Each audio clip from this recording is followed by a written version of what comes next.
प्रस्तुत है एक मार्मिक और शिक्षाप्रद कहानी पंच परमेश्वर। जुम्मन शेख और अलगू चौधरी में गहरी मित्रता थी। दोनों साझे में खेती करते थे। एक दूसरे पर अटल विश्वास था।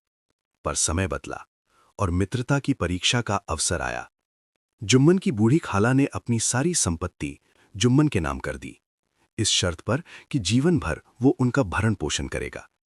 लेकिन संपत्ति मिलते ही जुम्मन और उसकी पत्नी का व्यवहार बदल गया। अपमान, उपेक्षा, कटु वचन। अंततः बूढ़ी खाला ने पंचायत बुलाने का निश्चय किया। पंचायत बैठी, सरपंच चुने गए, अलगू चौधरी। जुम्मन को विश्वास था कि मित्रता उसके पक्ष में निर्णय दिलाएगी। लेकिन पंच के आसन पर बैठते ही अलगू के मन में न्याय जाग उठा। उन्होंने निर्णय सुनाया, जुम्मन को खाला को मासिक खर्च देना होगा, अन्यथा दानपत्र रद्द माना जाएगा। ये सुनते ही जुम्मन स्तब्ध रह गया। मित्रता टूट गई। मन में बदले की आग जल उठी। कुछ समय बाद अफसर स्वयं जुम्मन के पास आया।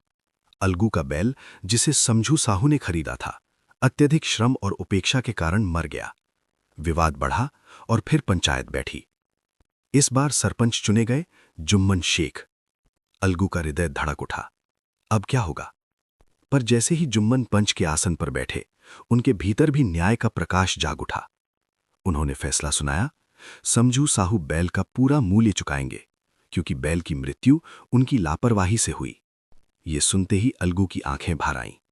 चारों ओर आवाज गूंज उठी, पंच परमेश्वर की जय। जुम्मन अलगू के गले लग गए।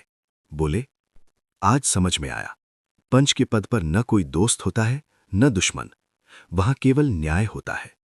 और उसी क्षण दोनों मित्रों के हृदय का मैल आंसुओं में बह गया। यही संदेश देती है ये कहानी। न्याय ही सच्चा धर्म है और पंच के आसन पर परमेश्वर का वास होता है।